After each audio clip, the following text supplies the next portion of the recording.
Assalamualaikum warahmatullahi wabarakatuh dan salam sejahtera. Ya, selamat pagi. Ya, Hamzah.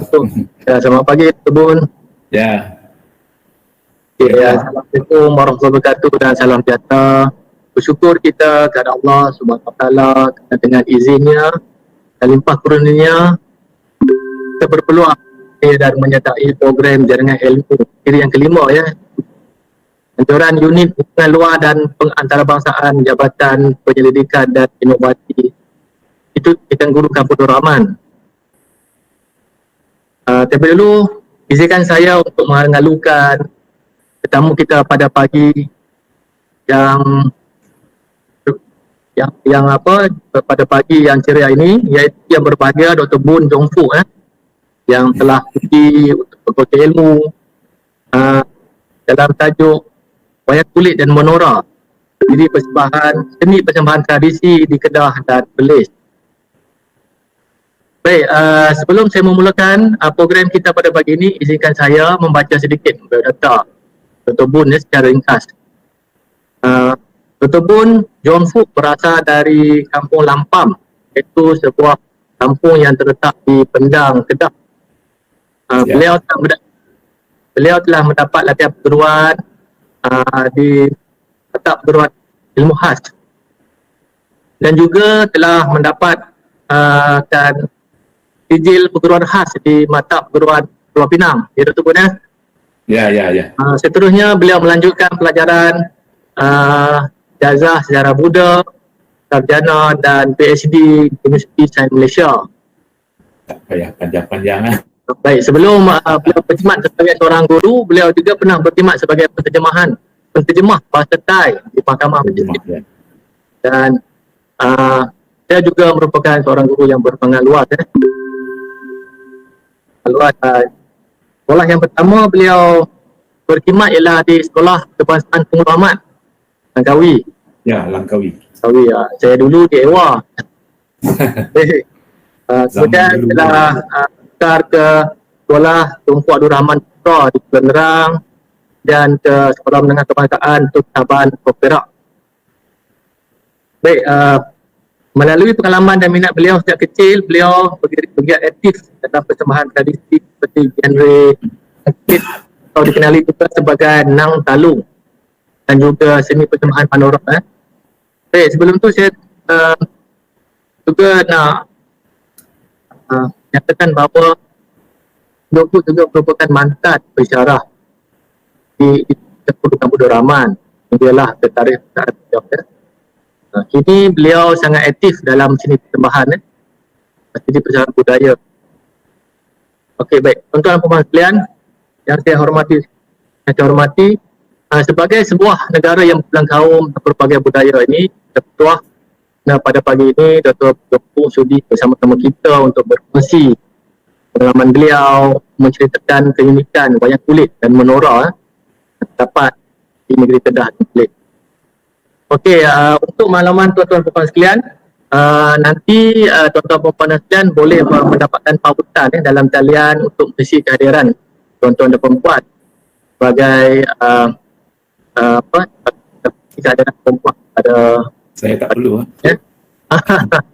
YB perlu dah kot. Okay, untuk melancarkan program pada pagi ini, supaya saya maklumkan kepada tuan-tuan dan puan sekalian supaya tidak aktifkan mikrofon tuan-tuan dan puan sekalian. Kiranya ada sebarang pertanyaan, tuan-tuan boleh kumpulkan melalui mesej ataupun secara lisan semasa ataupun selepas program ini. Okey, Doktor? Ya, Boleh boleh kita mulakan boleh. Baik, untuk tidak membuang masa lagi, saya dengan segala hormatnya mempersilakan Dr. Yong Fu untuk meneruskan program. Dan segala hormatnya dipersilakan. Okey, terima kasih Saudara Hamzah. Okey, sana clear? Boleh? Okey. Okey ya. Selamat pagi semua ya. Selamat sejahtera kepada semua warga Ibda ya, yang tidak dilupakan kepada sifu saya Tuan Haji Hamzah, pengarah IPJ Kampus Darul Aman, Timbalan Dr. Amani, KJ, Ketua Unit, rakan-rakan pensyarah, orang lama, orang baru. Orang lama, apa khabar? Orang baru, salam kenal. Saya ni orang tua, dah warga emas. Tapi apapun saya ucapkan terima kasih kepada Dr. Ang dan juga tim di bahagian pengantarabangsaan yang telah menjemput saya untuk bersama-sama pada pagi ini ya. Untuk makluman tuan-tuan dan puan-puan, saudara-saudari sekalian, konten yang saya nak beri ini mungkin lebih dia punya detail ataupun keterangan-keterangan banyak bertumpukan wayang kulit iaitu Nang Talung Nang Talung iaitu wayang kulit orang Siam dari Thailand Selatan. Sementara menora ini, saya sebenarnya mendapat satu pelawaan dari Universiti Malaya, Dr. Rosdin Subuh untuk membuat kajian menora. Dan sekarang ini saya masih dalam proses kajian lapangan, walaupun saya pernah bergerak dengan kumpulan menora Encik Hamzah untuk sekian lama, tapi untuk bidang akademik ni mungkin saya perlu lagi banyak info ya. Okey, saya sudah meninggalkan Ibda hampir 3 tahun Encik Hamzah. Ya. Tapi masih cerdas dan masih lagi aktif dalam misi masa lapang kawan-kawan semua. Kita buat apa yang kita minat dan di samping kita memberi khidmat kepada masyarakat. Saya bersyukur kerana saya pergi ke lapangan kepada masyarakat kampung-kampung, boleh bergaul dengan mereka dan mendapat sedikit pengalaman. Okey, Cik Hamzah, boleh saya buat presentation? Ya, silakan, Dr. Pun silakan. Okey. Jadi saudara-saudari, saya mau nak present di mana ya? Okey, saya akan pergi ke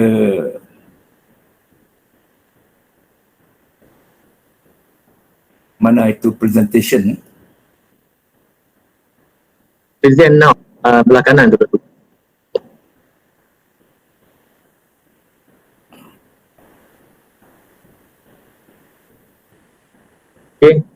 Okey. Okey. Baik, sebentar ya.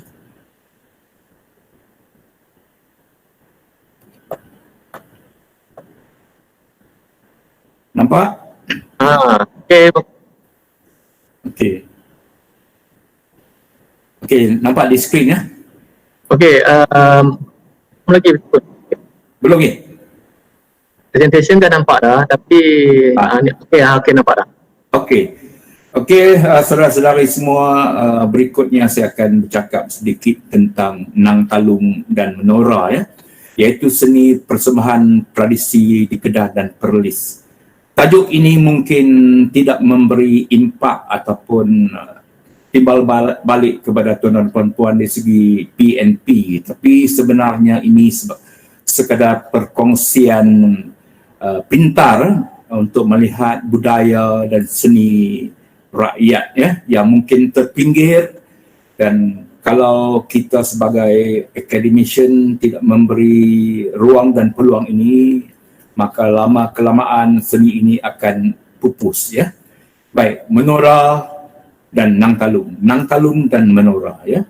Jangan terkejut ya, tajuk sesi ini, webinar ini, wayang kulit. Wayang kulit dan Nang Talung itu samalah tuan-tuan dan puan-puan ya. Cuma Nang Talung ini merujuk khusus kepada wayang kulit dari Thailand Selatan ya. Okey. Baik, bercakap tentang Nang Talung tentu ramai yang menyoal apa itu Nang Talung ya. Kita sering melihat kalau orang-orang Kedah, Cik Hamzah nampak tak figura ini? Okey, nampak dah tu Bung. Ya, okey. Sering kita melihat Saya nak tambah ada tu kan. Sebenarnya seni persembahan ni wayang kulit juga, kalau kita sebagai guru seni ya, seni visual di sekolah rendah sekolah, ada juga dalam bidang mengenal tradisional. Ya, okay. ya. Kita teruskan tu. Okey, gambar ini, figura ini, tuan-tuan dan puan-puan orang Kedah mungkin biasa nampak, biasa lihat dengan Pak Majid, iaitu watak Etong ya, Etong. Jadi Etong ni juga satu watak yang sangat popular dalam Nang Talung. Jadi apa itu Nang Talung? Nang Talung sebenarnya segi definisinya kalau kita ambil segi ilmiah ialah dia wayang ya, wayang, satu bentuk wayang yang berasaskan bayang ya. Dia gunakan kulit yang ditebuk dan dipancarkan cahaya, dan cahaya itu akan tertampan kepada kain putih yang kita panggil kelir ya, wayang. Jadi ini ialah seni kepandaian orang dahulu kala. Dulu tak ada panggung, tak ada video ya. Manusia itu mencipta seni persembahan sendiri. Asasnya menggunakan daun kayu, tuan-tuan dan puan, yang dicari-cari ya. Kemudian disuluh dengan cahaya unggun api ya. Jadi bercerita ya. Jadi itu dia definisi Nang Talung. Nang Talung ni wayang kulit yang popular di selatan Thailand, dan dia sudah sampai ke Kedah dan Perlis. Kalau di Kedah ni, tuan-tuan dan puan-puan biasa mendengar nama arwah Pak Majid, seorang penggiat wayang gedek. Orang terkejut pula, apa ini wayang gedek? Wayang gedek ialah nama atau label yang diberi untuk Nang Talung yang telah menggunakan bahasa campuran ya, bahasa Melayu, bahasa Perak Siam sikit ya, dan lawak-lawaknya, dan menggunakan lokasi tempatan, maka dinamakan wayang kulit gedek ya. Itu dia ya. Encik Hamzah okey ya? Okey, ya jelas. Baik. Teruskan ya. Ya, teruskan. Okey, baik. Saya teruskan lagi ya tuan-tuan dan puan-puan, saudara-saudari semua. Kita melihat secara sepintas lalu, saya tidak mau masuk lebih mendalam tentang seni Nang Talung ini. Kita melihat apakah keperluan asas dalam persembahan Nang Talung. dia secara umumnya dia perlukan dua elemen atau sumber, iaitu manusia dan juga peralatan. Jadi manusianya dia mesti ada tuan kerja, ya. Tuan kerja ni ialah host, ya. Host. Sebab dia ada Nang Talung ini tidak pergi membuat show secara sendirian macam orang pergi buat show dekat pasar malam. Dia mesti ada jemputan. Bila ada jemputan, dia mesti ada tuan kerja, ya, tuan kerja yang akan menjemput dengan sirih jemput. Masa lama dahulu orang gunakan sirih jemput, ya. Sekarang ni dengan handphone, dengan WhatsApp, dengan Facebook sudah ubah suai, ya. Okey, tuan kerja. Yang keduanya, kumpulan Nang Talung itu sendiri yang perlu ada sumber manusia yang kedua. Yang ketiga, dalang. Orang kulit yang tak ada dalang ni suatu keadaan yang sukar lah, macam yang berlaku dengan kumpulan Pak Majid Sri Asun ni. Bila Pak Majid meninggal, sekarang dalangnya tidak ada.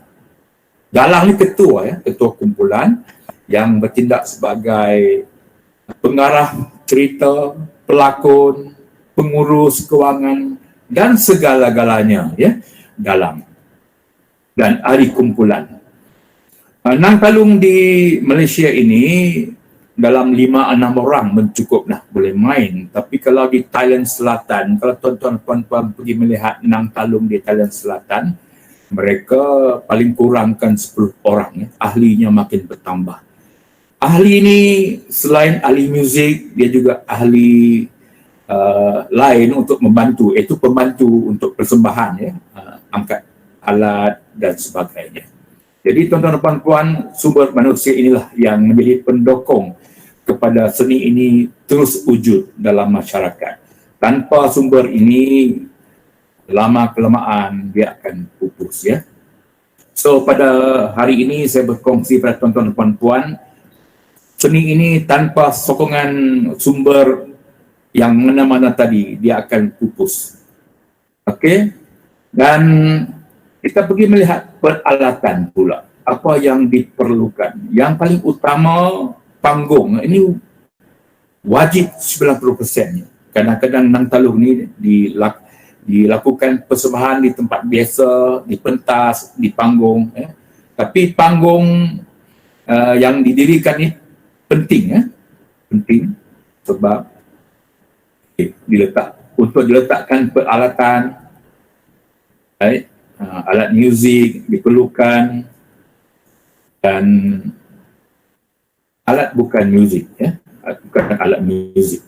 Okey, so ini dari elemen peralatan. Dan seterusnya panggung.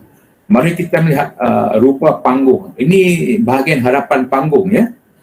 Bahagian depan, panjangnya lebar, ya, bukan panjang, lebarnya mungkin 5 kaki dan pentasnya ketinggian 5 kaki dari tanah, dan bahagian belakang, ya, mungkin panjang sedikit 15 kaki. Dia kedudukan macam dalam bahasa yang disebut oleh Syahrum Yub, bekas pengarah Muzium Negara.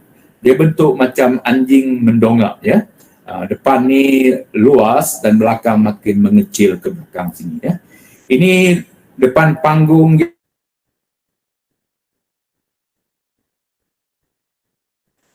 yang belum ini cuma hiasan tepi dan ini nama informasi kumpulan, ya. Ini panggung bagian hadapan. Untuk tujuan ritual, di sebelah kiri panggung atau kanan untuk dalang ialah tempat sebuah para yang dipasang untuk meletak sajian untuk pemujaan, ya, persembahan. Baik. Sekarang mari kita melihat alat muzik, ya, alat muzik yang diperlukan dalam persembahan Nang Talung, ya. Baik, alat ini yang tuan-tuan dan puan-puan lihat serupa sebatang kayu dan dimasukkan pipet gini. Okey, alat ini sangat penting dalam persembahan, ya, dan menjadi kewajipan. Ya. Bunyinya begini. Dengar tak bunyi? Cik Hamzah? Ya, dengar. Okay. Boleh ulang sekali tak dengar? Okay.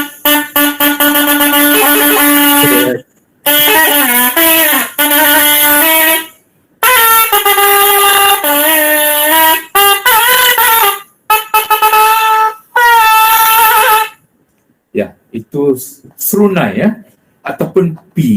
Bukan P dalam bahasa Kedah. P. Ini rupanya ya. Dan ada lubang penjarian. Okey, 6. Dia punya pengkajian alat ini dia tidak sama dengan recorder yang kita mengajar di sekolah ya. Dia punya tekniknya dan juga susunan notnya sangat kompleks. Dan untuk memahirkan alat ini dia perlu latihan yang lama ya. Dia tidak seperti alat muzik moden ya. Ini serunai atau P. Ini pemiliknya. Di hujung ini lidah ni ialah yang bergetar ya. Daun lontar. Dibuat 6 lapisan. Sebelah 3 dan sebelah 3. Bila kita tiup, dia bergetar. Alat ini digolongkan kalau ikut ilmu muzik, etnomusikologi, alat gunakan angin ataupun disebut dalam istilah aerophone. Ya. Okey. Tuan-tuan, seterusnya kita pergi ke alat muzik yang berikutnya, iaitu gedombak. Ya, gedombak.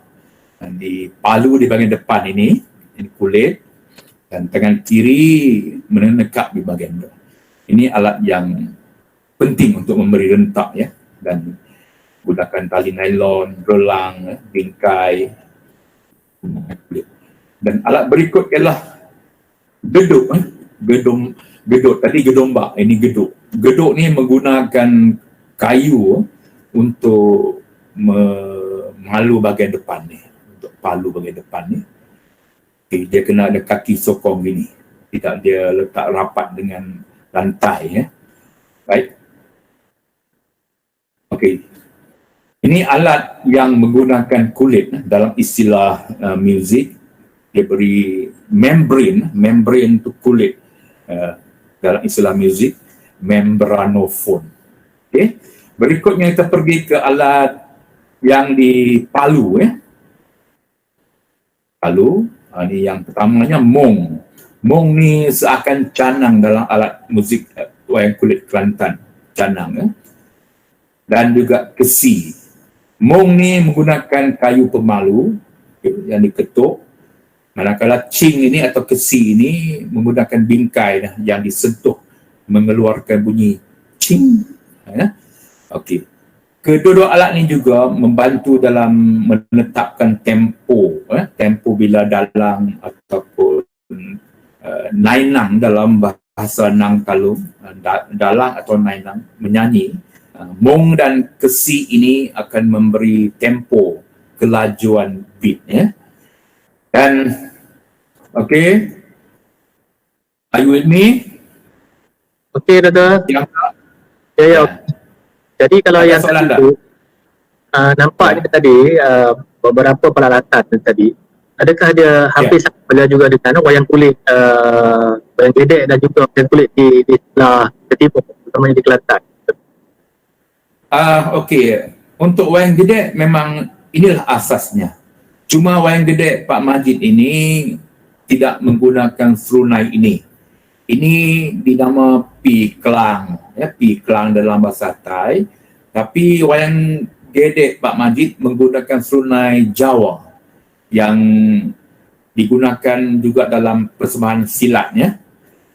Untuk di Kelantan, serunainya lebih besar panjang di sini. Dia tak sama serunai Jawa, bunyinya lebih rendah. Tetapi gedombak, geduk, mong dan cing masih kekal. Ya, Cik Hamzah? Ya, baik. Okey. Cik Hamzah? Okey. Ya. Okey.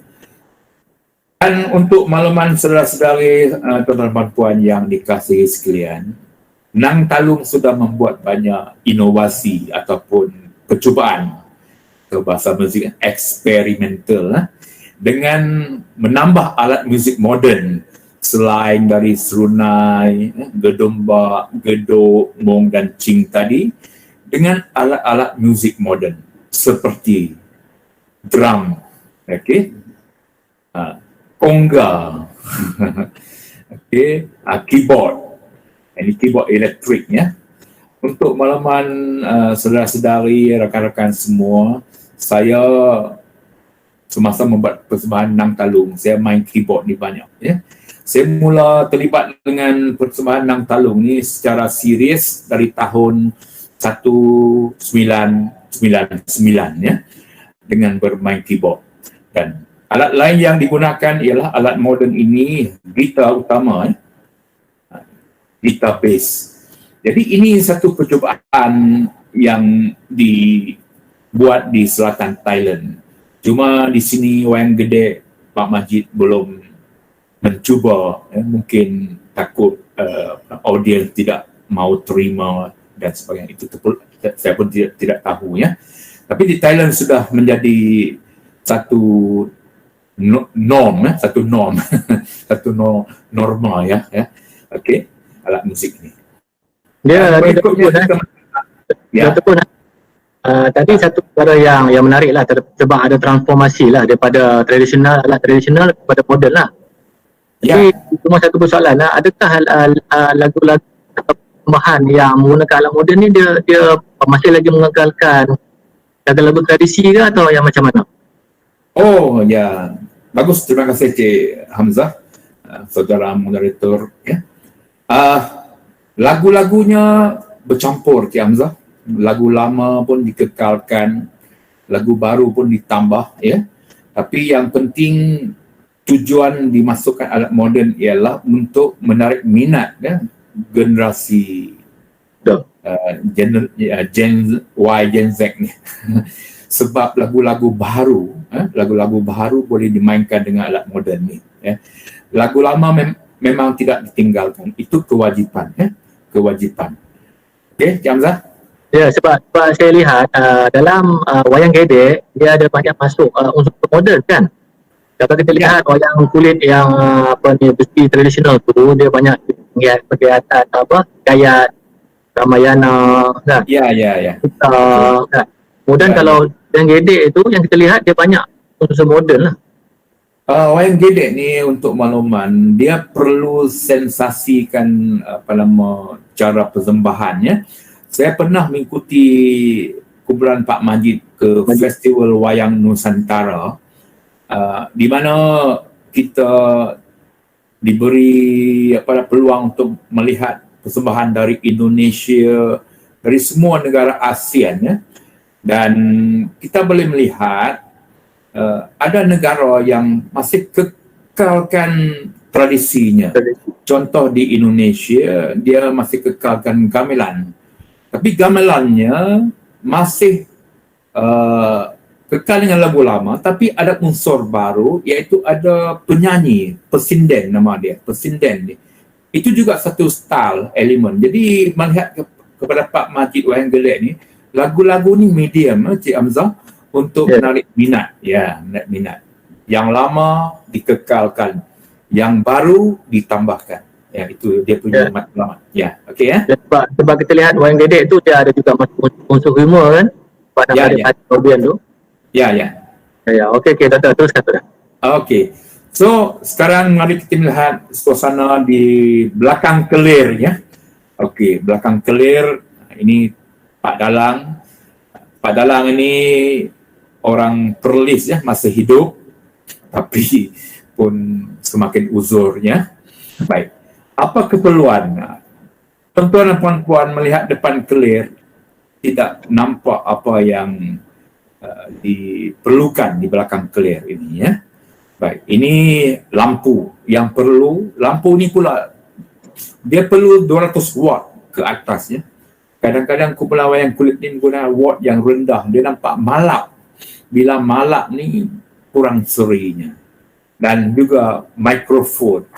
Mikrofon ni keperluan semasa ya. Sebab dulu wayang kulit bermain dengan kayak yang kecil ya.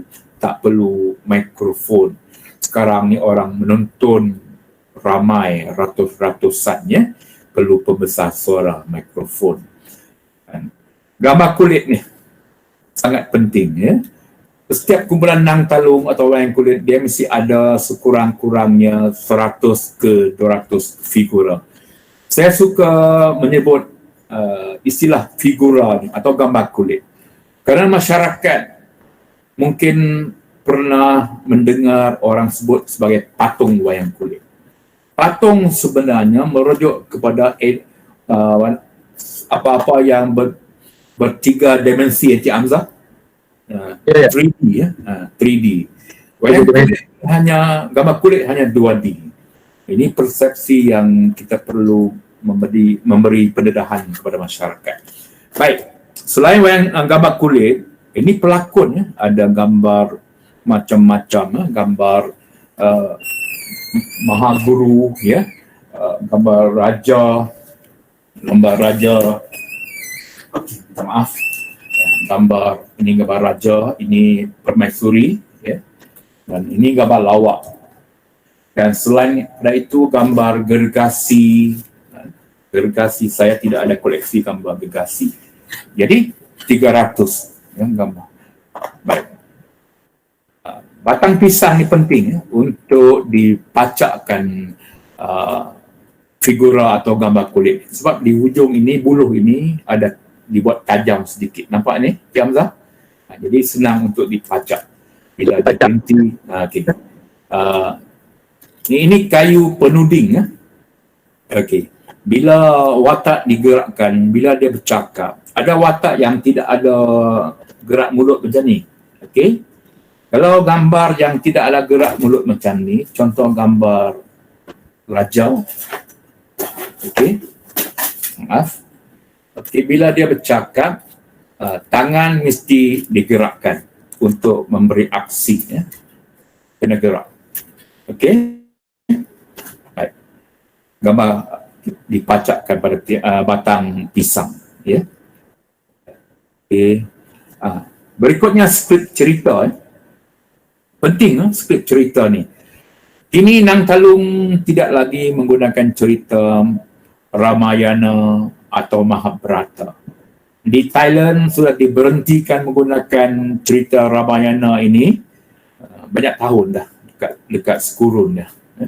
Ini ceritanya cerita moden, cerita cinta-cinta moden ya.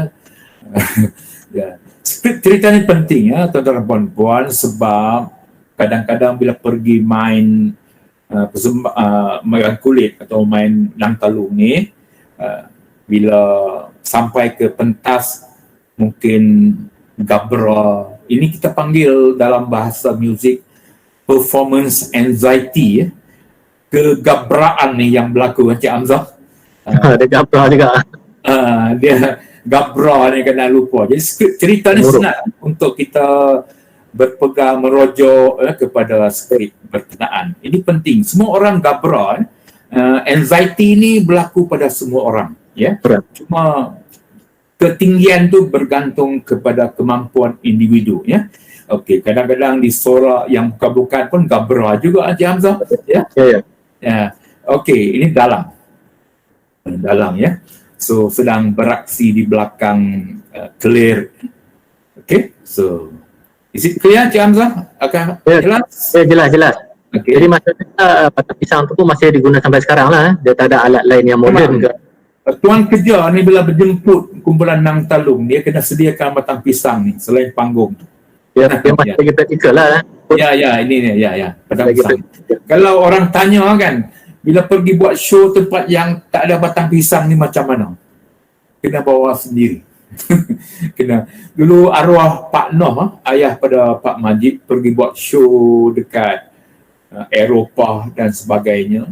Dia bawa batang apa yang ni, batang rumbia ni yang kecil tu untuk dipacakkan.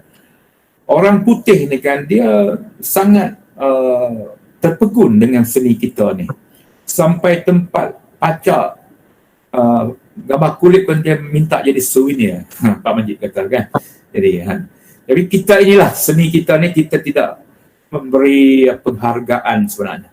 Okey, Cik Hamzah, saya teruskan ya. Ya, baik. Betul. Teruskan. Okey. Ya, okey. Ini clear kain putih yang direntang ya, kain putih ini. Ini sebagai layar atau panggung lah, panggung tempat lakon semua. Okey, clear ni ada tingkatnya. Paling tinggi, pertengahan atau rendah ya. Dia dibahagikan ikut falsafah dia. Tinggi ni untuk dewata ya, okey, untuk makhluk atas. Yang tengah ni untuk orang-orang biasa, manusia biasa. Yang paling rendah ialah makhluk-makhluk seperti hantu dan sebagainya. Okey, yang okay.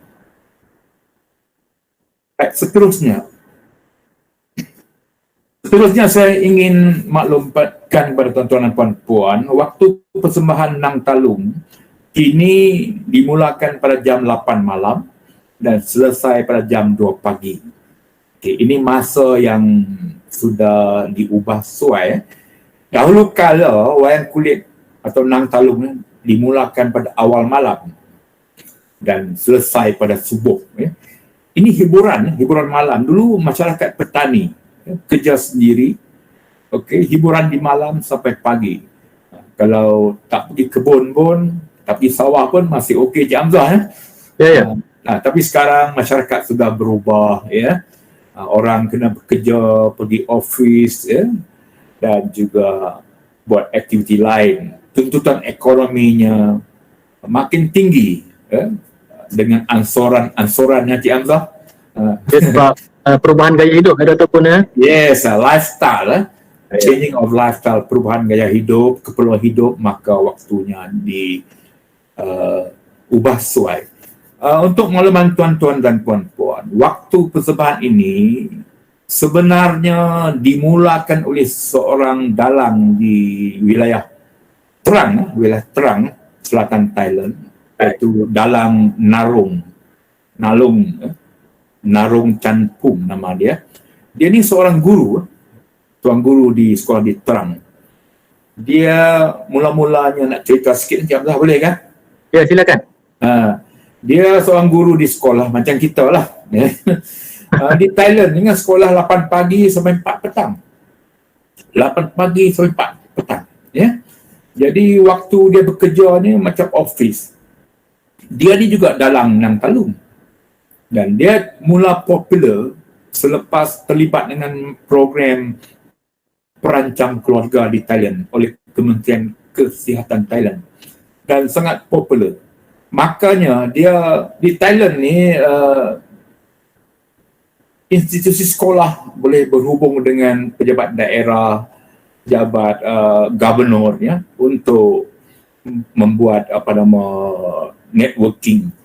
Jadi dalam Narong ni dia memberitahu pegawai gubernur wilayah Terang, iaitu dia hanya boleh membuat persembahan dari 8 malam sampai 2 pagi. Dan akhirnya sebelum ini di Thailand persembahan Nang Talung macam biasalah sampai subuh ya. Tapi kerana mengikut jejak dalang ataupun cikgu ini tadi, Narong ni, akhirnya di Thailand telah berubah waktu persembahan dari 8 malam ke 2 pagi. Itu sejarahnya. Okey. Dan 2 pagi pun kadang-kadang penonton sudah habis, Cik Hamzah.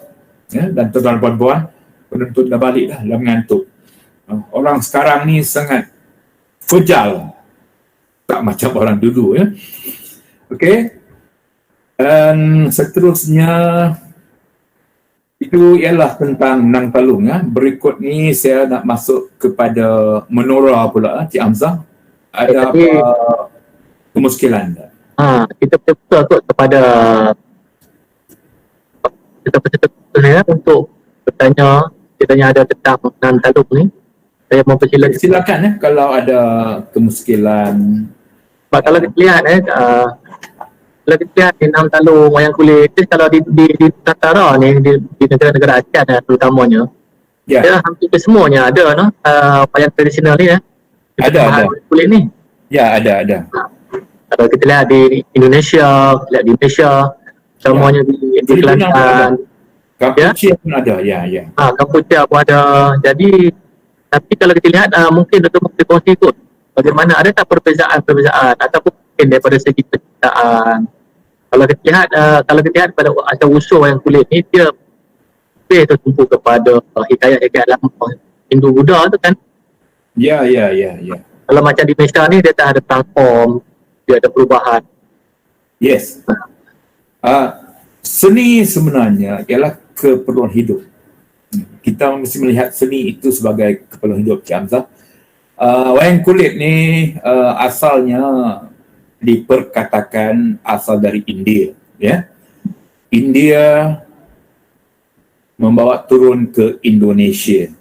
Itulah sebabnya di Indonesia ni sangat banyak genre wayang kulit mereka, wayang purwa yang kita tahu kan.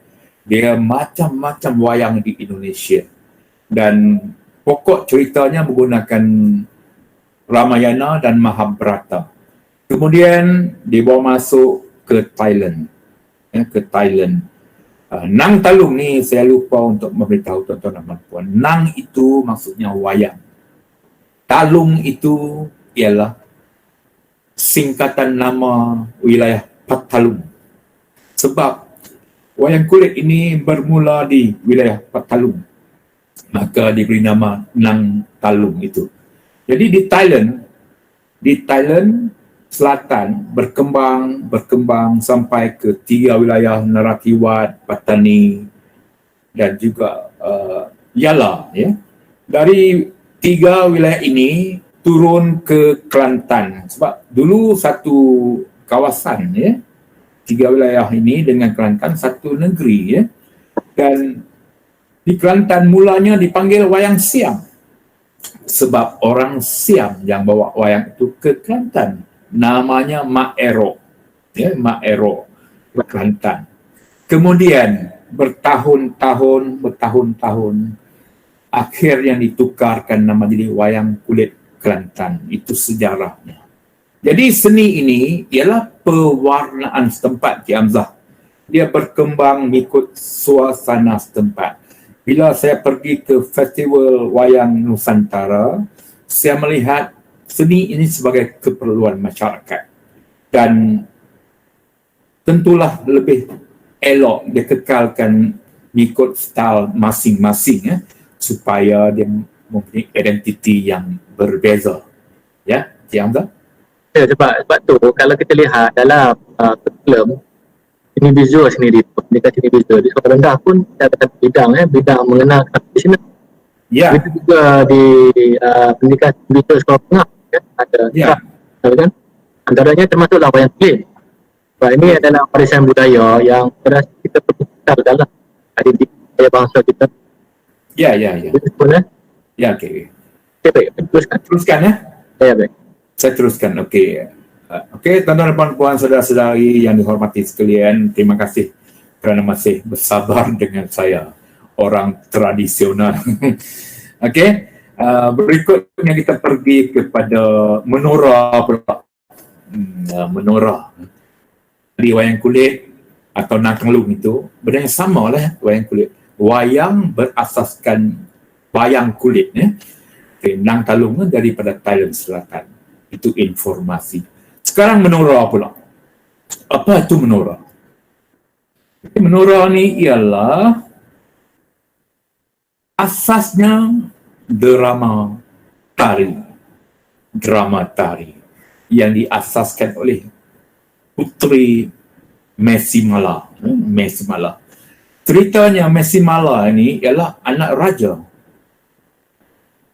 Ayahnya bernama Kun Satta di selatan Thailand, dan mengikut telekan nujum, Mesimala ni akan membawa satu malapetaka pada negeri itu. Dan di atas nasihat nujum ini, menghanyutkan Mesimala ni sampai ke satu pulau yang bernama Kok Sichang, ya. Dan di situ dia belajar menari, ya, dengan kawan-kawan. Akhirnya dia pun keluar pergi membuat persembahan merata-rata dan terkenal. Suatu hari, raja menjemput dia masuk istana dan membuat persembahan. Dan di situ dia baru tahu itu ialah anak dia sendiri. Dan itu cerita sedikit ringkas tentang Messi Mala ni. Jadi asasnya menora ini ialah drama tari, ya, yang diasaskan oleh Messi Mala. Okay. Dan keperluannya untuk persembahan menora ni macam juga Nang Talung, ya, asasnya sama. Tak banyak perbezaan.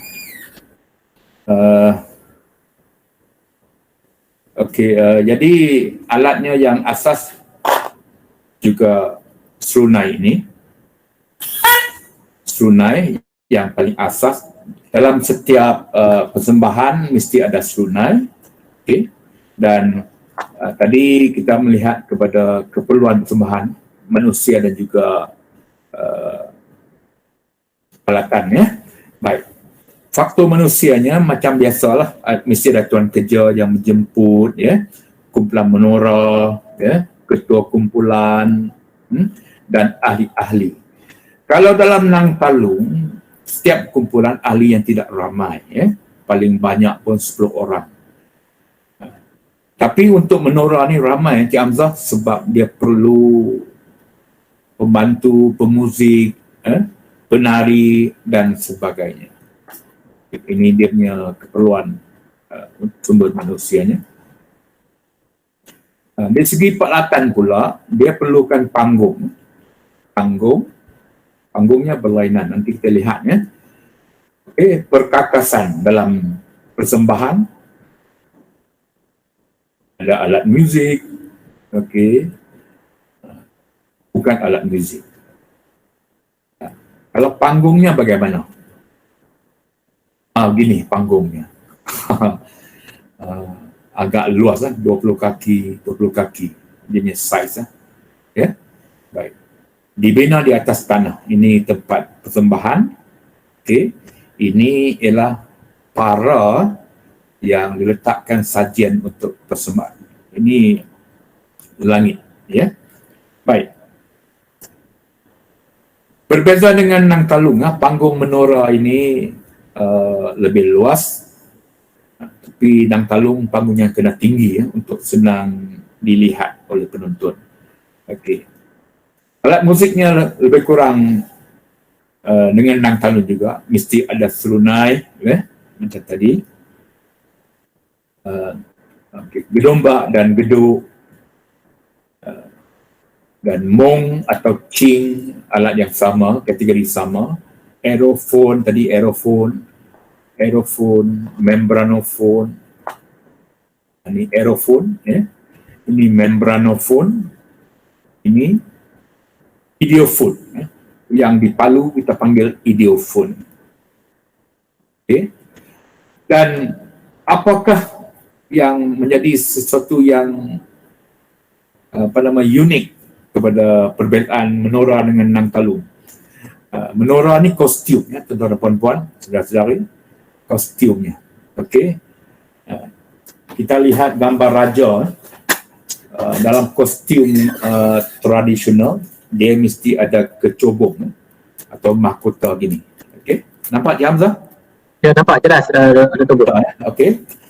Jadi menora pun ada kecobong ni. Okey, ni kecobong, ya. Kecobong ni. Maka dengan itu terbuktilah bahawa Messi Mala itu memang dari golongan raja, ya. Raja. Baik. Dan ini pakaian untuk menari, okey. Perhiasan dada, ya. Okay. Ini kecopong, ini perhiasan dada, tap suang. Hang Hong ni ialah bentuk macam ekor ayam di belakang, tak kelihatan, ya. Kemai ni gelang, dipakaikan gelang. Lep ni kuku yang panjang ni, yang lentuk kan. Kain warna, okey.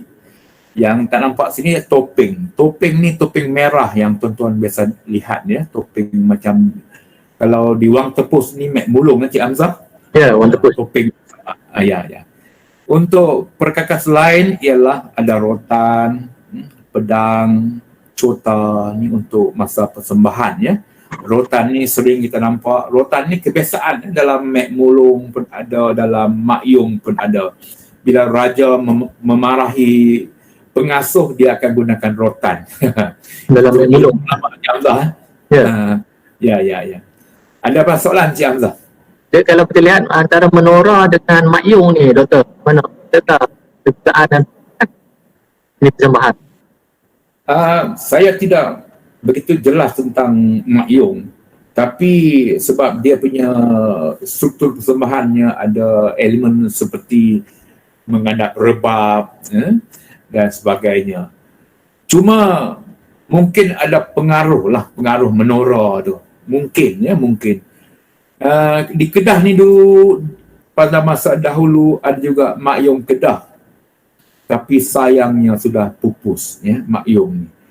Kita tak dapat buktikan siapa pengaruh siapa. Tapi saya mungkin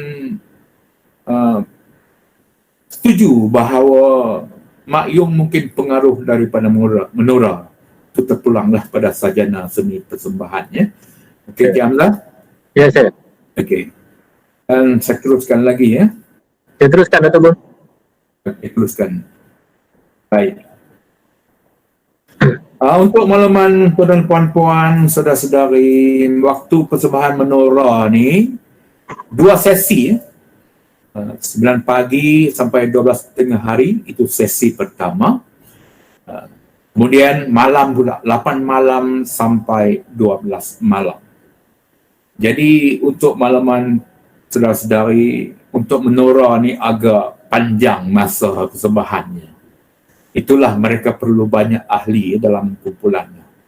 Sebab 2 sesi. Bila kita melihat persembahan menorah ni, kini menorah yang saya maksudkan di Kedah dan Perlis ni lebih kepada persembahan untuk melepas niat, untuk ritual. Jadi waktu malam ni seringnya adakan sesi pemujaan, memanggil semangat tu. Kadang-kadang boleh lajak sampai 2 atau 3 pagi. Terpulang kepada semangat yang dipanggil oleh menorah ya.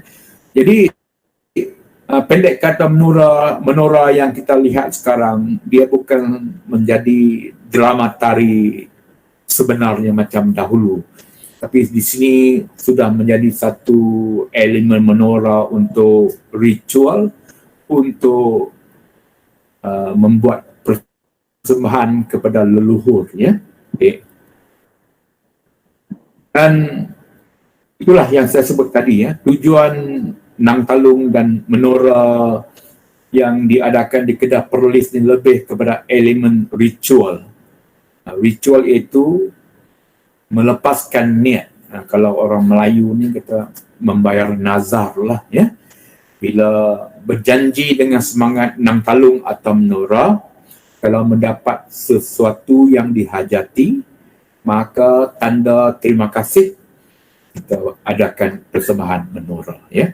Kalau dalam bahasa Inggeris dengan izin ya, thanksgiving to the ancestors ya, jadi ini tujuan yang diadakan persembahan di Kedah dan juga Perlis yang saya terlibat secara langsung ya. Dan mungkin ritual ya.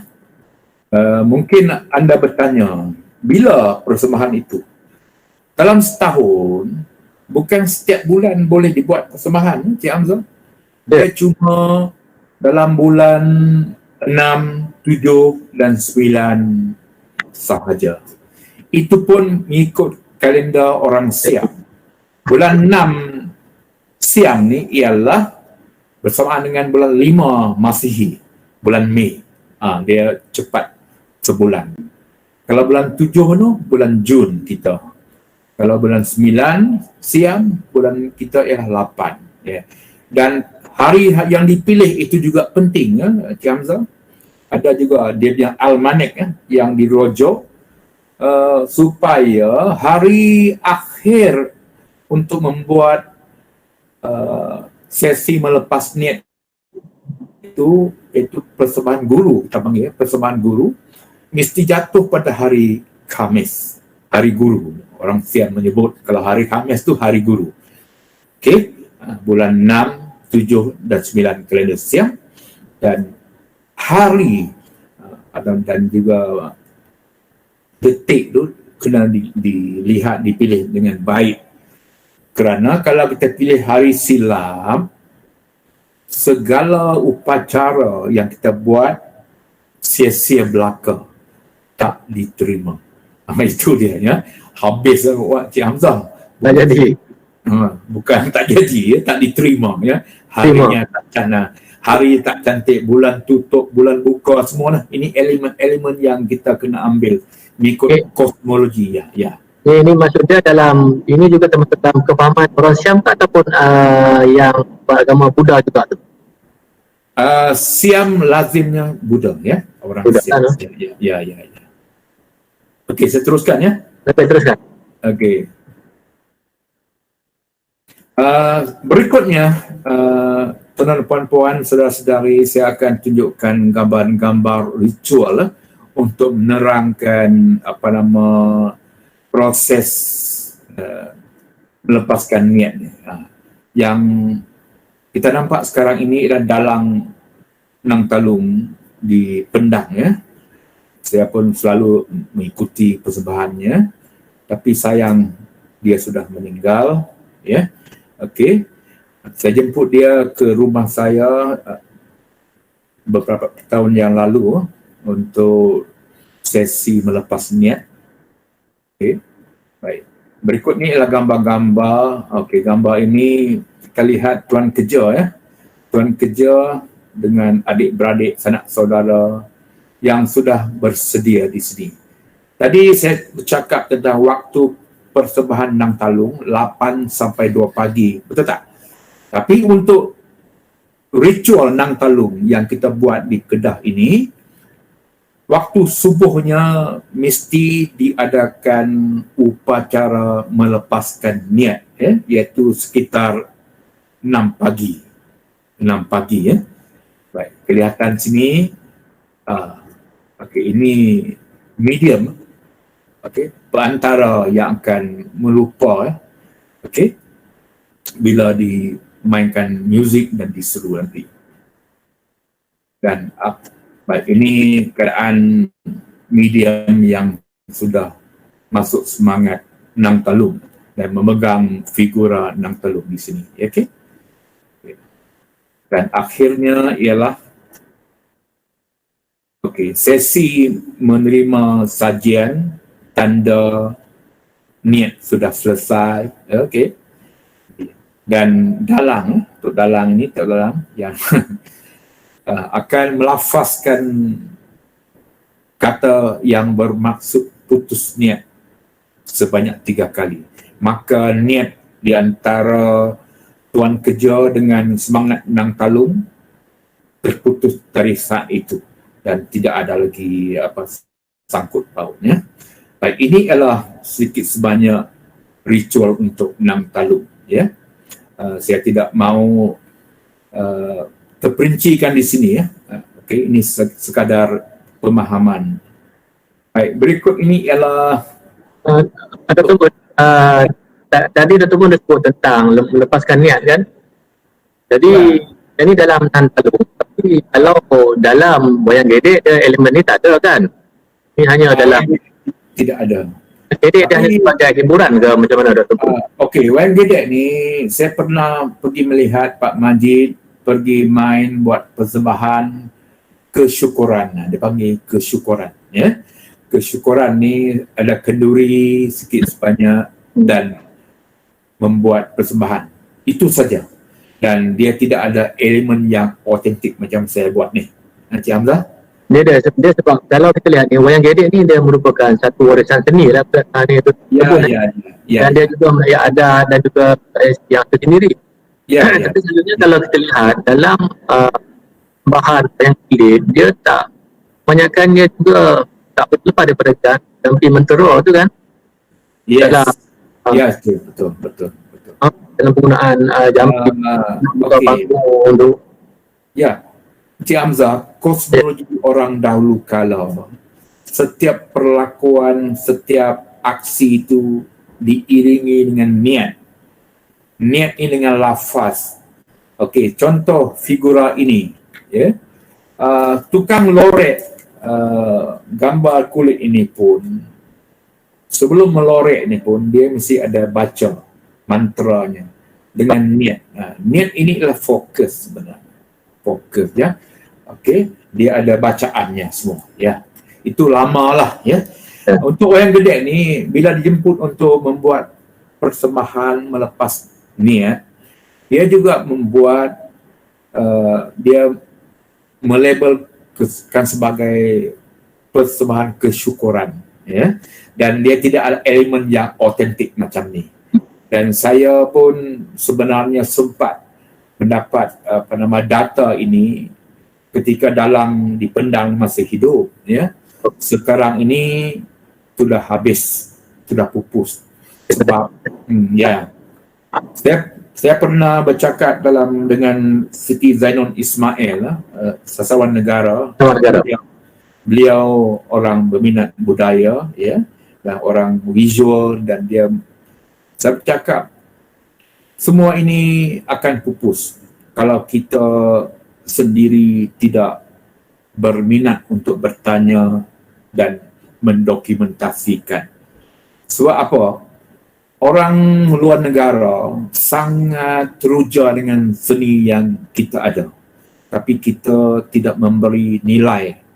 Maka bila pupus tokoh ini, meninggalnya mereka, habislah seni ini. Ya, okey. Jangan saya teruskan, ya.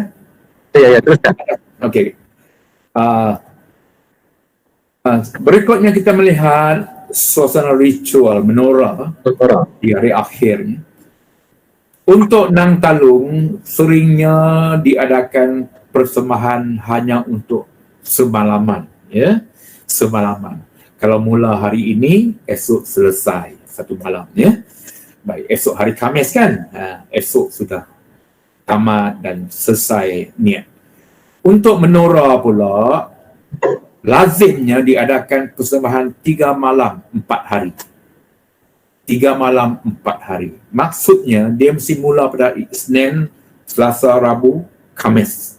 Masuk panggung hari Isnin, Selasa, Rabu, Khamis selesai. Dia kata kalau main semalaman, tak sempat semangat itu sampai. Jadi menorah ni lazimnya 3 malam 4 hari, ya. Dan hari terakhir itu mestinya hari Khamis. Okey. Baik, ini suasana dalam panggung di hari akhir persembahan, ya. Okey, ini okey. Perantara, ya, medium yang akan menurun dengan semangat. Okey, ini ketua kumpulan menorah. Ini tuan-tuan dan puan-puan mungkin kenal orang ini. Ya. Okey. Okey, sudah bersedia untuk sesi melepaskan niat. Lazimnya diadakan pada waktu tengah hari, sebelum jam 12. Kalau ritual Nang Talung ni subuh, perbezaannya. Menorah ni sebelum jam 12. Okey. Baik, kita lihat lagi. Ini keadaan medium atau antara yang sudah menurun dengan semangat, ya. Bangat moyang, ya, Nang Talung. Okey. Jadi lelaki, sekarang kita lihat perempuan pula. Ya. Jadi di rumah saya ni menorah ni sudah 4 kali saya ingat diadakan persembahan menorah ritual ni, ya. Okey. Ini suasana detik yang ditunggu-tunggu untuk melepaskan niat. Sebelum jam 12 tengah hari, Ni Tok Ketua Menora sudah bersedia dengan sirih pinang, pedang ya, dan beras, dan akan kelilingkan panggung ni 3 kali, dan dia juga melafaz putus niat sebanyak 3 kali macam Nang Talung juga. Okey.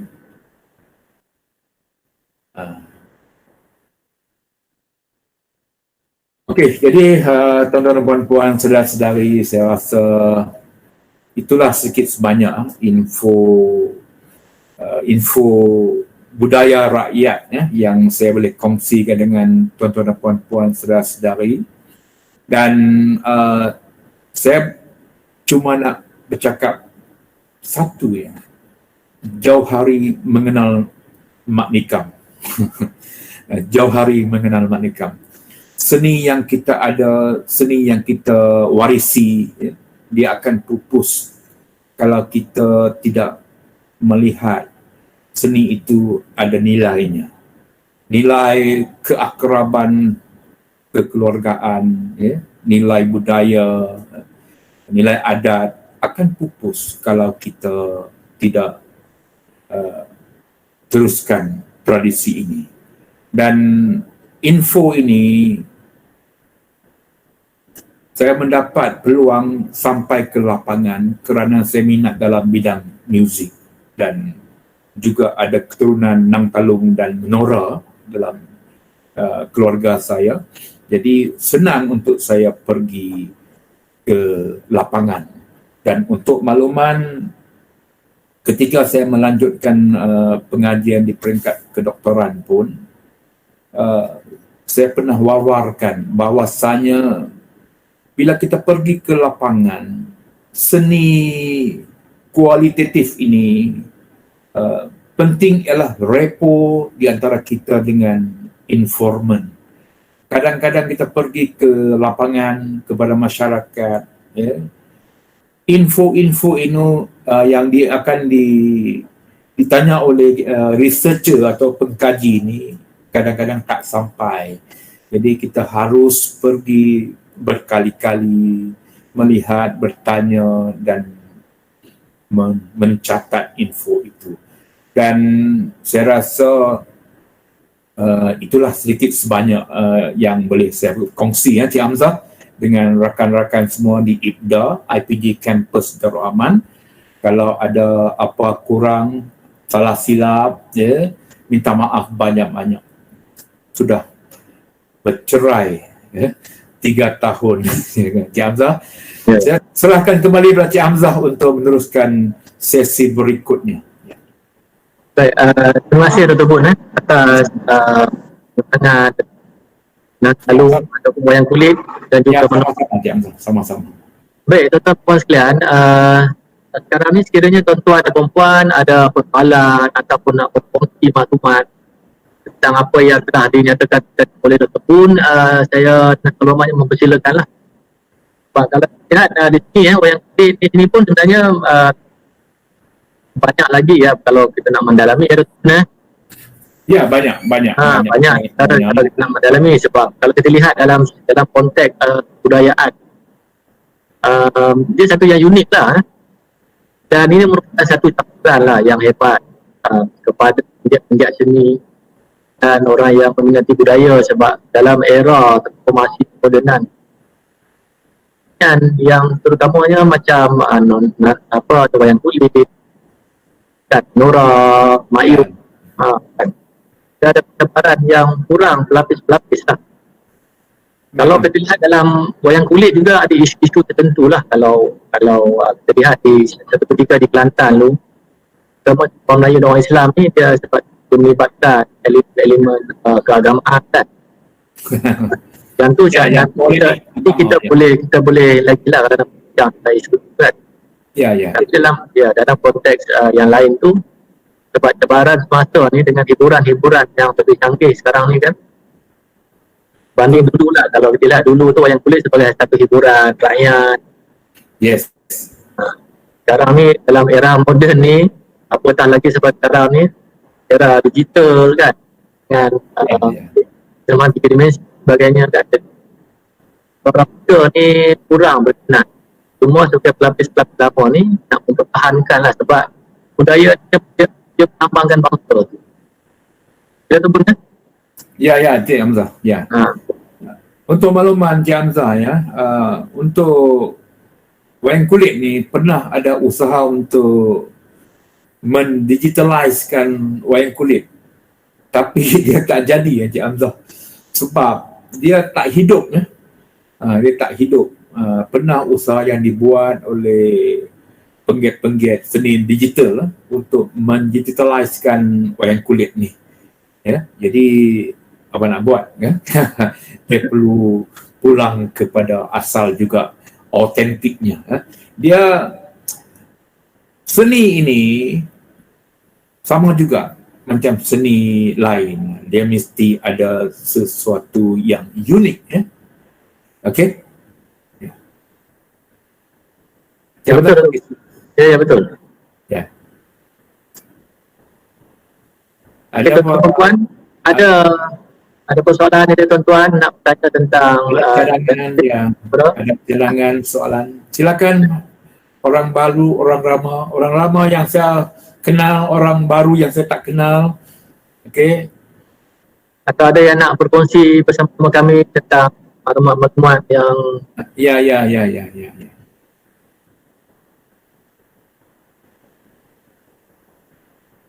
kalau di Kedah ni, kita lihat wayang gedek ni dia menggunakan dialek belah Kedah belah ni lah, dia lain sikit dah tersebut ya. Ya. Sebab kalau kita lihat kadang Kedah ni dia ada beberapa dialek daerah kan. Betul. Ya. Kalau kita lihat dialek di belah Syek, belah Baling, dan sebagainya dia lain kan. Konoran. Lain.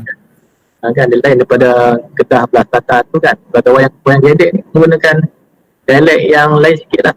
Ya. Okey, kalau tak ada soalan, saya ingin berkongsi satu info ya. Akhir-akhir ini, Cik Hamzah, izinkan Ya, silakan. Saya ada masa lagi.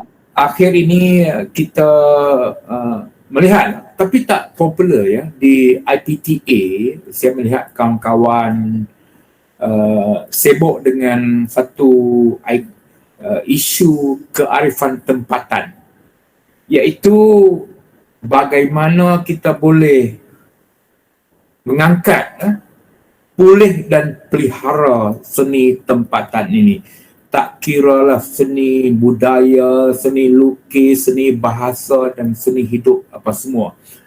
Dan kita panggil sebagai kearifan tempatan, iaitu local knowledge. Dan sudah banyak kali dibuat persidangan konferens, dan saya sempat menempatkan satu kertas kerja saya dalam konferens di Johor Bahru 2 tahun yang lepas ya. Dr. Gauss penyedia saya yang bentang. Jadi rupa-rupanya kearifan tempatan ini ialah aset kita yang kita warisi, Cik Hamzah. Tapi kita tak nampak, tak nilai, tak appreciate, tak menghargai. Kalau Cik Hamzah masih ingat, semasa kita pergi ke Universiti Songkla ya, ingat tak? Ya. Nah, ini Songkla ya. Kita melihat TQF mereka, kita MQF, mereka TQF, Thailand Qualification Framework. Ya.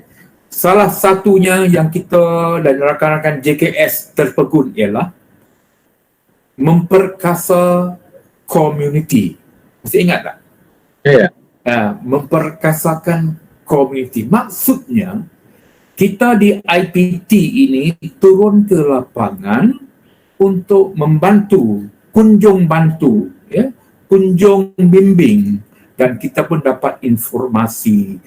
Dan contoh yang saya beri ialah bagaimana kita boleh mengangkat kearifan tempatan ni untuk dimasukkan ke dunia masa kini. Tak kiralah perubatan cara lama ke, perubatan cara fikir dan cara hidup apa yang boleh kita ambil dari masyarakat setempat, ya. Jadi kalau di IPTA di Malaysia sekarang sedang bergerak kepada kearifan tempatan.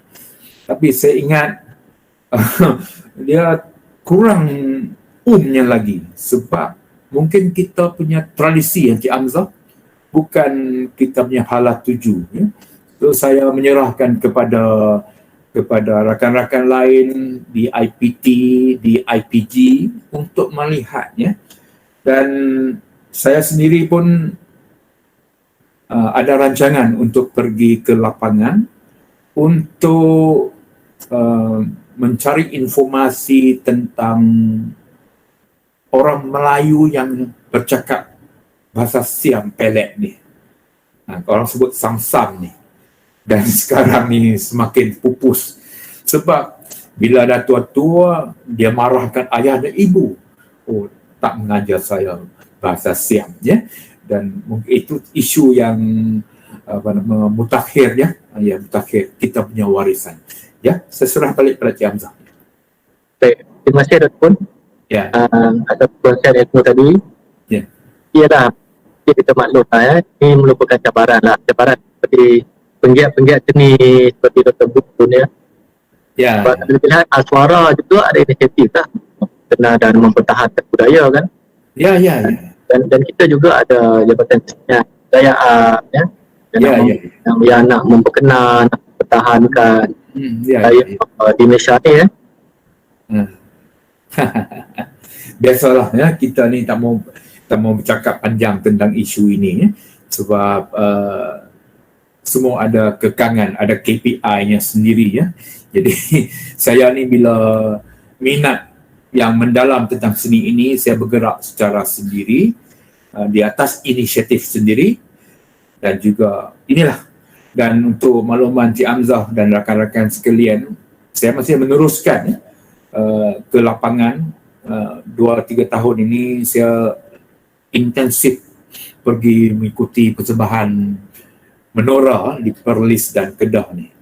Dan saya harap saya boleh mengeluarkan sesuatu tentang seni menora ini berdasarkan kepada cita rasa tempatan, ya. Okey.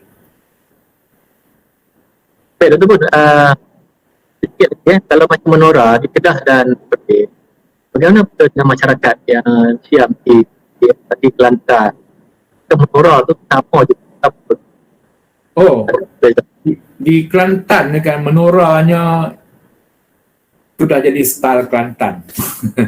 Musiknya dan sebagainya kan. Mungkin sebab jaraknya jauh dari Thailand, maka musiknya dan juga apa-apa style persembahan disesuaikan. Itu yang saya sebut Cik Hamzah, ya. Dia punya seni hidup dengan masyarakat setempat. Jadi di Kelantan itu dia hidup dengan keadaan lokaliti di sana di Kelantan, ya. Mereka dengan masyarakatnya, dan kita tak boleh ambil persamaan. Kita di sini Kedah Perlis masih ada resemblance dalam bahasa Inggeris daripada Thailand Selatan. Tapi di Kelantan mungkin dah berlain. Mungkin itu satu isu yang baik. Mungkin saya cuba masuk ke bidang itu di Kelantan nanti, ya. Okey. Terima kasih. Ya. Jadi begitulah, ya, tuan-tuan dan puan sekalian. Jadi saya minta ribuan terima kasih lah kepada Ibu yang telah berkongsi dengan kita, ya, pada sebuah negara yang berbagai kaum, ya, seperti Melayu, Cina, India, Iban, Kadagan, dan asli, ya. Malaysia ni yang berpelbagaian dan budaya lah, ya. Ya. Okey.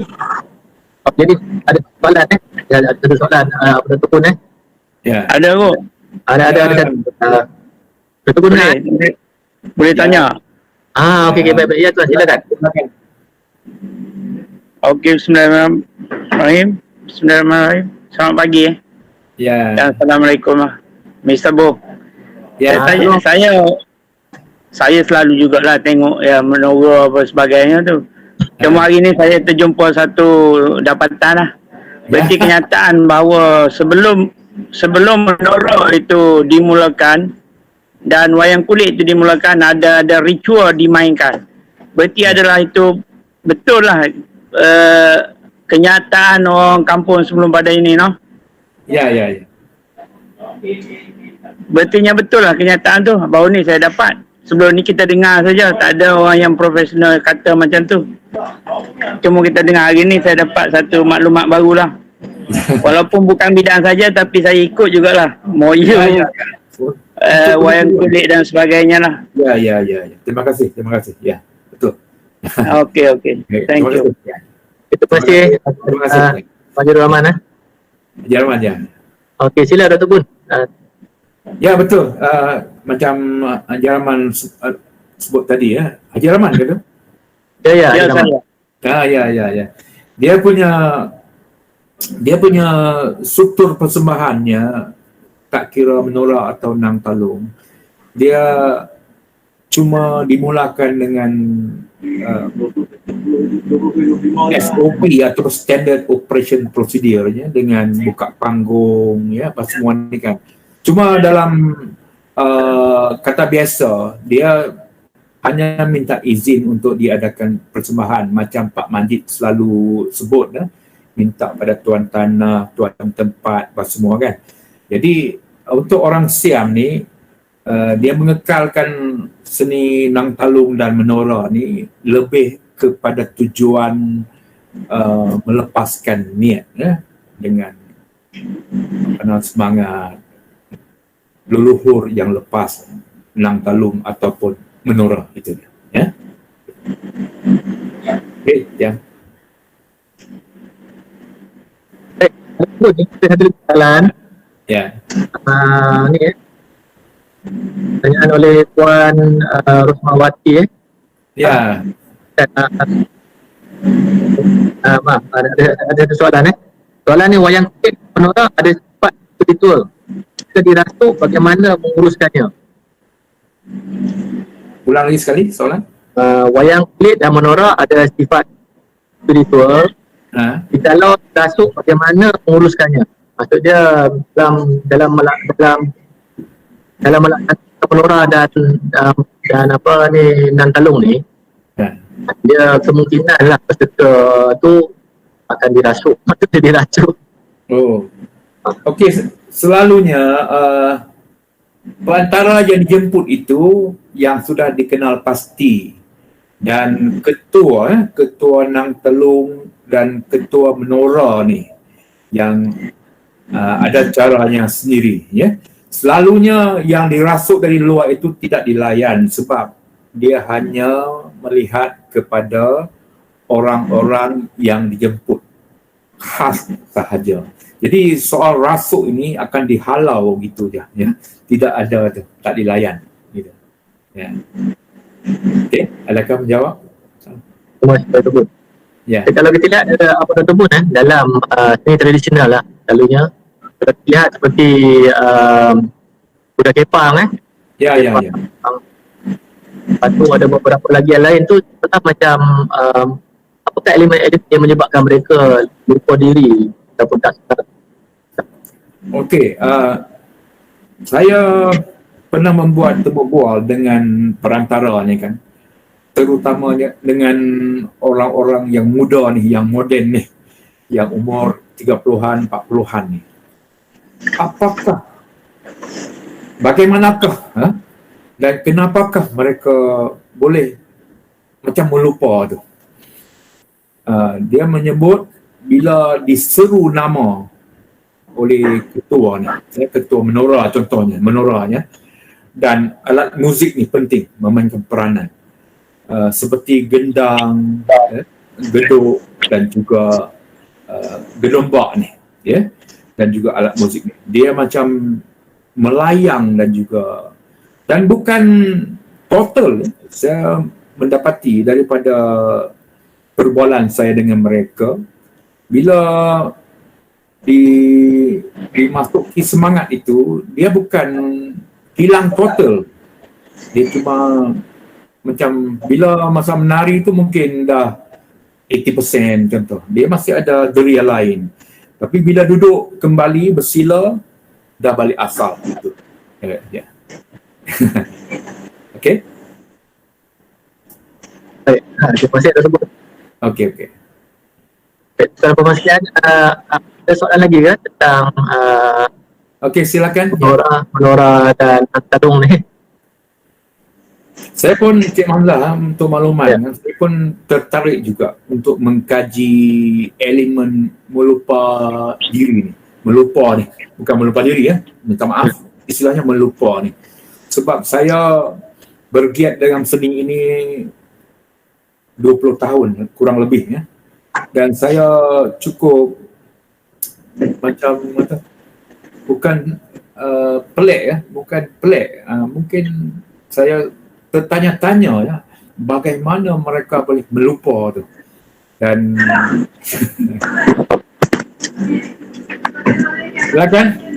silakan soalan berikut. Masih ada masa lagi?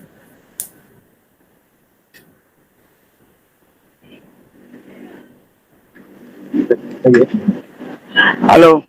Ya. Halo. Boleh saya kaitkan dengan wayang kulit tak? Ya. Boleh Ya. Okey. Apakah peranan yang dimainkan oleh Pok Dogol tu? Kebanyakan daripada Tok Dalang itu dia sangat jarang menurunkan Pok Dogol. Kononnya Pok Dogol itu ada super magic. Kalau dia turun tu ada something yang akan berlaku. Adakah itu betul atau tidak? Saya minta maaf. Saya tidak boleh menjawab. Pak Dogol ni kan wayang kulit Kelantan ya. Wayang kulit Kelantan. Ya, saya tidak mendalami. Saya cuma mengikuti Pak Hamzah ya, tokoh seniman negara. Tapi tak sampai ke peringkat informasi ni. Pak Dogol ni pernah bercakap dengan dia gitu. Cuma itu yang menjadi satu polemik di Kelantan. Bila menurun ni ada benda yang salah dan ada benda yang tak kena kan. Saya tak mau untuk komen tentang isu ini sebab dia agak lebih spesifik pada wayang Kelantan ya. Minta maaf ya. Okey. Minta maaf. Tadi okey, ada apa tersebut? Ada satu lagi soalan. Silakan. Daripada Cik Ya. Ali Ahmad Abdul Rahman. Budaya yang unik dalam Malaysia, ketenangan kita hanya satu kerana budaya menorak ini nampak lebih risuk keagamaan. Di dalamnya ada unsur yang menjurus kepada keagamaan. Ini yang membatasi agama lain untuk menyertainya. Bila ini berbentuk dengan keagamaan dan menjadi satu dan menjadi hak untuk semua. Jadi di sini dalam masyarakat Siam ni, dia kalau kita lihat dari segi visual tu, dia tidak menyalahi daripada aspek budaya. Ya. Dia mungkin kata ni kalau bagi orang-orang yang agama lain, namanya orang Islam, kalau melibatkan ritual ni dia dah bercanggah dengan konsep ini kepercayaan agama Islam. Itu yang membatasi itu. Bagaimana komen? Okey. Ini bercantum dengan satu agama menjadi satu hak satu agama. Maksudnya lebih kepada orang Siam sajalah. Untuk makluman, ya, menora ni bukanlah dia berkaitan dengan keagamaan, ya. Cuma mungkin ada sesuatu elemen yang dimasukkan. Contoh ada elemen memasukkan upacara agama untuk menghormati Buddha gitu je, ya. Ini seni. Kalau tanya dia cerita tu, tanya Pok Dogol dia atau minta maaf di luar bidang dia. Dia wayang kulit Siam. Ada wayang kulit Siam atau wayang kulit Kelantan. Tapi kata dia pernah jumpa Pok Dogol, kata macam mana jumpa Pok Dogol. Ya, Tuan Rahman, maaf Ya, maaf. dia macam Tuan Rahman. Ya saya. Untuk kita hari ni adalah wayang kulit dan menora di Kedah Perlis.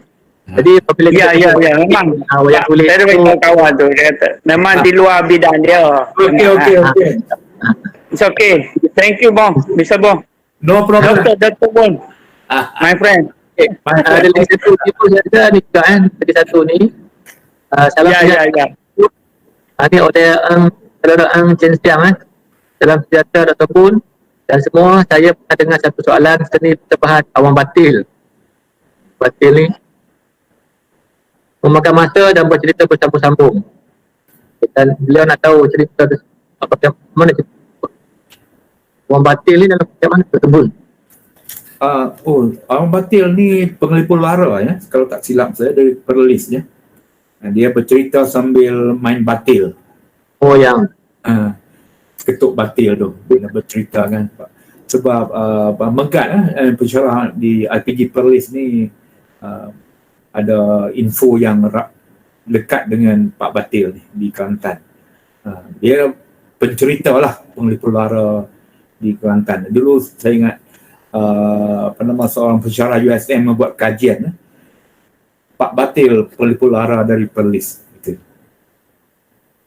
apa Saya tidak menjawab kepada soalan. Mungkin saya kenal pergi surface je. Ya. terima kasih pun untuk tuan-tuan dan puan sekalian Ya. Kalau boleh kita menjudullah seperti soalan yang dalam konteks tajuk hari ni lah. Sikit tu tak apalah. Sikit tentang tidak boleh menjawab semua soalan. sikit persembahan tu tak apalah, sambil kan. Okey, sambil boleh lah. Okey. Okey, ada lagi tak soalan tuan-tuan, puan-puan ataupun nak berkongsi maklumat kan? Kita tutup lah. Ataupun pengalaman kan. Sebab seni budaya ni dia kuat Luas sangat. pengalaman. Tu Dr. Pun tunjuk apa tu? Oh tak apa tu Dr. Pun, etong. Etong. Dia laku sikit etong boleh kot. Jadi Pak Dalang seorang etong. Kadang-kadang mungkinlah apa ni tu audio di luar tu dia tak tahu dialek di dah ni cakap dialek. Pak Majid ni kan selalunya highlight etong ni dalam seni persembahan dia. Dia sering menggunakan lagu-lagu terlepas slot kedua ketiga ni dia sering tampilkan etong ni dengan cara menyanyi kadang-kadang lagu Melayu Jong Inai ataupun lagu orang putih How are you, long time I no see you. How are you, long time I no see you. Yang itu. Ya. Dia keunikan ni wayang gedek tu dia sebab dia ada unsur humor tu lah. Dia awak jenaka unsur lawak dia. Lawak. Dia pelawak. Ya. Okey, ada lagi soalan tuan-tuan?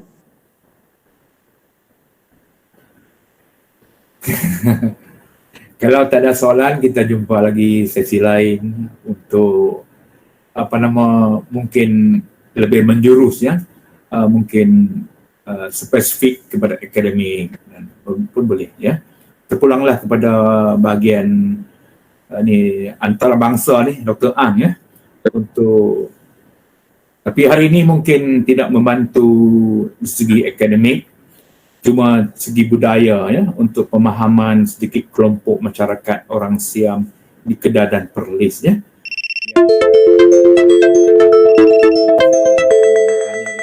tidak boleh dijawab. Baik, untuk boleh dah juga untuk melayari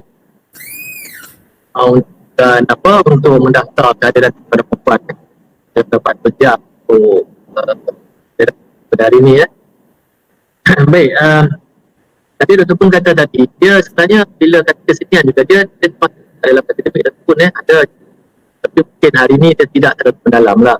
Ya, tak dalam. Tidak mendalam. Nak mendalami dia banyak lagi aspek lain kan. Yes. Saya tu kalau nak buat patung ataupun wayang kulit tu, setiap kali nak mengukir dia ada juga cara mentera-menteranya. Dia nak menjiwai tu. Dia ada juga dalam sini kalau kita lihat Kalau wayang gedek juga kan dalam mentera ni jalurnya dia kata pasal siap kan. Ya, Tapi ya. antara lain tu maksud terjemahan dia kata terjemahan lah. Engkau akuatkan dengan daun menjadi pelindung antara muka ke mukamu. Pergilah kau jauh-jauh bangsa engkau skala besar di antara ciri-ciri mentera. Tapi yang orang yang memahami itu lebih memahami lah. Konsep ni. Jadi Ya, macam ya. saya ni tak apa-apa nak tahu kan. Visual tu insyaAllah lah.